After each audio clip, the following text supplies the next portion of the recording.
In order to understand how to best connect with our teens, I'd like to first speak a little bit about what the adolescent years are all about. All of us were once upon a time a teen. A lot of you might be saying now, oh my, don't take me back to that stage. Don't want to think about that again. So it's important to actually, yes, take a step back and think in order to understand what our teens are actually going through. The teenage years are very, very challenging ones.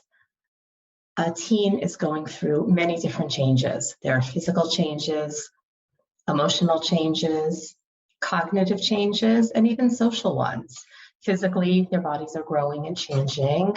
Emotionally, a lot of hormones, a lot going on there. They can have mood swings, and they don't know what's going on within themselves.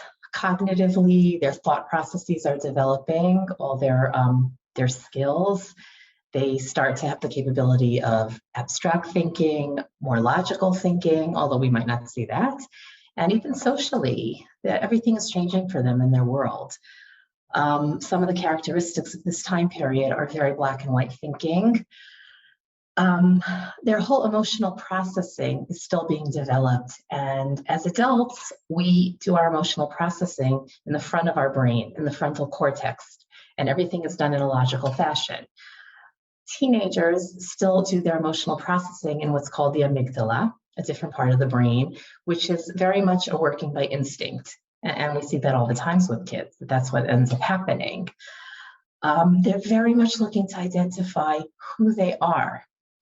Who am I? They want to build their own identity. Where do I fit in? Where do I belong? And it's a process that's not an easy process for them. On the one hand, they need their parents for security and stability. But at the same time, they separate very much from us, from the parents, because they're looking to form their own independence. And the only way they can figure out who they are is by severing that tie a little bit and taking a step away and trying things out on their own. They're very much working on developing a sense of right or wrong at this stage. And they experiment and they try things out. And they may end up getting into trouble in the process, even though that's not really what they were looking for. The most important thing to them in these years are their peers, their friends. It's not about the parents anymore. It's not about their teachers. It's really about their friends, their peers. They're very into clothes. They're very into looks. And they, more than anything, want to be accepted by their friends. It's very interesting. In Hebrew, the teenage years are called Gil HaHitbagrut. If you take the word Hitbagrut and you switch the gimel and the bet, you have the word lehitgaber, which is trying to overcome something. These years of Gil HaHitbagrut are years where we're very much watching our children trying to be lehitgaber, to overcome the challenges that they are dealing with during this time period. It's very challenging. It's challenging for them. And it's very challenging for us as parents as well, because we don't recognize our child very often. What happened to them? Where's that sweet little kid I used to have in my house? Where's my wonderful daughter who would help me set the table, would offer to take the kids to the park so I could take a rest Shabbos afternoon, et cetera, et cetera, et cetera. And all of a sudden, sometimes they turn into monsters and we don't recognize them. And honestly, very often they don't even understand themselves. There's so much that they're dealing with. They don't know why they react the way they do. They don't know why they feel the way they feel sometimes. They don't know what to do with themselves. They literally can have mood swings and not even understand why they reacted the way they did. They don't know what triggers them. They don't know what upsets them. They say things they don't mean to say. They say things that they're embarrassed afterwards, they said, but they're not necessarily willing to admit that they said something they shouldn't have. And above it all, once again, they're trying to figure out who they are and where do I fit in and where do I belong and who am I really? And it's a very, very, very challenging process for them. I always say to parents that during the teenage years, our children are really on a roller coaster ride. Crazy, upside down, going in circles, roller coaster back and forth. If you can imagine the craziest upside down roller coaster you ever saw, that's maybe what they're going through. And where do we fit in as the parents? We're kind of like hanging onto the back car of the roller coaster, hanging on for dear life, just trying to be there on this wild ride that our kids are really going through. And it's not easy. But as I said before, as much as they're pulling away from us and they're trying to exert their own independence and figure out who they are, they need us a lot during that time. But it's very hard for us as parents, because how do we get through to them? How do we create that connection when all they're doing is pulling away? Or at least that's what we feel very often. So I'd like to talk a little bit about what we can do to try to meet them where they're holding. So number one, we need to meet them in their world, where they are. It might not be a world we're so comfortable with. They might be interested in things that doesn't speak to us, or we don't understand it, or maybe we're even a little disappointed in it. But the bottom line is they need us, and they need us to meet them where they are. If we expect them to come to us, it's not going to happen. So we really do have to go there to where they are. Children, and particularly teens, but all children in general, need to feel that they are being heard. They need to feel that people understand them and are there with them. So even if we don't think that they're right, even if we don't understand at all how they behaved the way they behaved, they need us to be there with them. There's a concept called joining, where I bring myself to you and I meet you where you are, and I'm with you in what you're dealing with. And that's what they really need. It's as if we're stepping into their shoes to understand them, or attempt to understand them. And what's important is that they feel that we want to be there with them, and we feel their pain, we feel their confusion, we understand that it's hard for them. On the other hand, they need space, right? Because as I said, they're constantly pulling away from us. So it's kind of a balance of trying to give them their space while at the same time support them in their struggles. Now, this can be very hard for us as parents. As I said before, our nice, sweet children sometimes turn into monsters overnight, or on certain days or certain hours of the days. And we never know who's going to walk in the door, for example, when they come home from school or yeshiva. We never know who's going to wake up in the morning. We never know who's going to sit down at the Shabbos table. And again, honestly, they don't always know either, and they don't always understand it. But it's so, so important that we try to do this, because the support we give them, our joining with them, is what will anchor them to help them navigate all these challenges and all these difficult years. As I said, we might be disappointed. We see their grades slipping. We see their behaviors changing.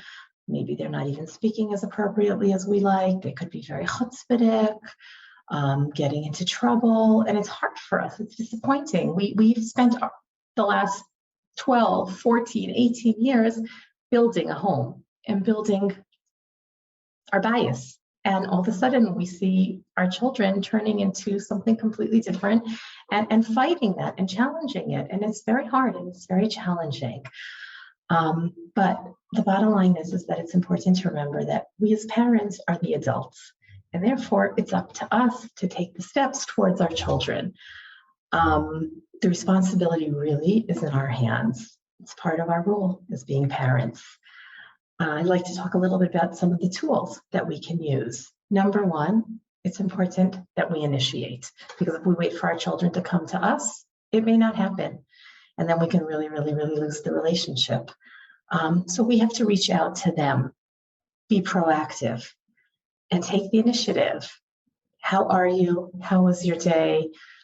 I see things seem like they're tough right now. Whatever it is, they may rebuff you. They may not be interested. They may yell at you, get away. What do you want? What do you know? What do you understand? But somewhere in there, it's going into their heads that you're there and you're reaching out. Try again, try a second time, try a third time. Even if they keep on not responding, you want to leave that door open. You want them to know that you're there and you're always available, and you want to hear them and what they have to say. Even physically, you want to talk to them at their level. Come into their room, they're sitting on the bed. If you stand and you're looking down at them, your child feels that, oh, my parent's looking down at me. On the other hand, if you come sit on the bed next to them, you're meeting them eye to eye. and you're giving them a different feeling. Children need more than anything, teens especially, they need to feel accepted, even when they've messed up. They need to feel that you love them no matter what. Most importantly, they need to know that you believe in them. During the teenage years, they're struggling a lot, as I said, with building their identity and their self-image, and very often they question their own self-worth. They're constantly comparing themselves to their friends and who's succeeding where and who's doing better and do I measure up.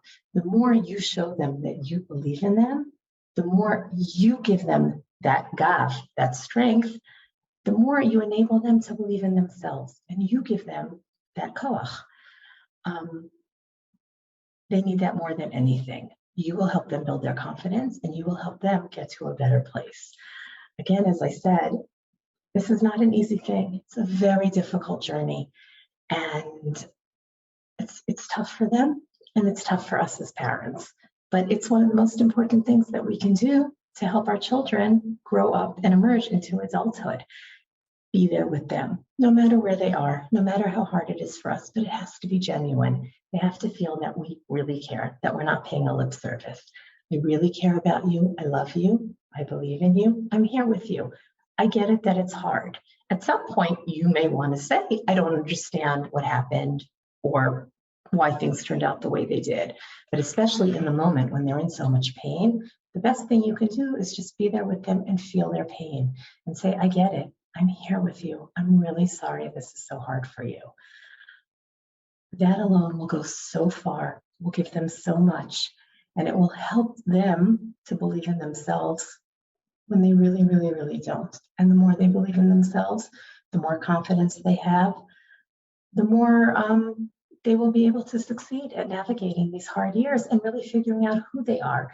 The more you as a parent are a good role model for them, the more we model good behaviors, the more they will look to emulate those behaviors over time.